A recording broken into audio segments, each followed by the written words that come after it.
संगमनेर तालुक्याच्या पठार भागातील घारगाव पोलीस ठाण्याच्या हद्दीतील विविध गुन्ह्यांमध्ये वापरलेली तसेच चोरीची वाहने तपासादरम्यान जप्त करण्यात आलेली आहेत.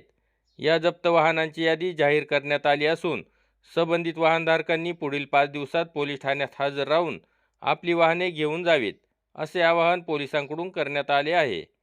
विविध कलमांतर्गत दाखल गुन्ह्यांमध्ये ही वाहने जप्त करण्यात आली होती.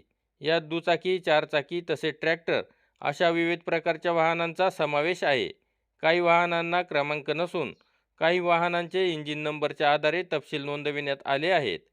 तसेच काही विनाक्रमांक दुचाकी आणि महिंद्रा तसेच हॉलंड कंपनीचे ट्रॅक्टरही जप्त यादीत आहेत. घारगाव पोलीस ठाण्याचे सहाय्यक पोलीस निरीक्षक हेमंत थोरात म्हणाले की संबंधित वाहनांचे मालकांनी मूळ कागदपत्रे व मालकी हक्काचे पुरावे सादर करून वाहने ताब्यात घ्यावीत.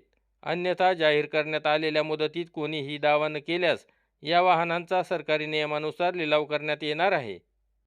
सन 2010 मध्ये पोलीस ठाणे घारगावची स्थापना झाली. स्थापना झाल्यापासून विविध प्रकारे दाखल होणाऱ्या गुन्ह्यामध्ये जे जप्त वाहने आहेत, ती जप्त वाहने आणि बेवारस स्थितीमध्ये असलेली वाहने ही घेऊन जाण्याबाबत नागरिकांना वेळोवेळी आम्ही आवाहन केलेले आहे. आज पुन्हा आम्ही आपल्या माध्यमातून नागरिकांना आवाहन करतो की आपल्याकडे आम्ही वाहनाची पूर्ण लिस्ट देत आहोत.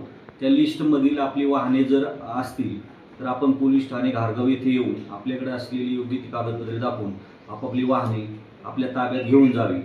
आपण जर गेल्या 7-8 दिवसामध्ये घेऊन गेला नाही तर योग्य ती कायदेशीर प्रोसेस अवलंबून सदर वाहनांचा लिलाव केला जाईल, याची कृपया नोंद घ्यावी.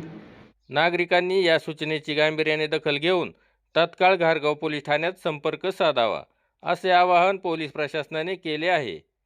नवनाथ गाडेकर, गाव पुढारी न्यूज, घारगाव.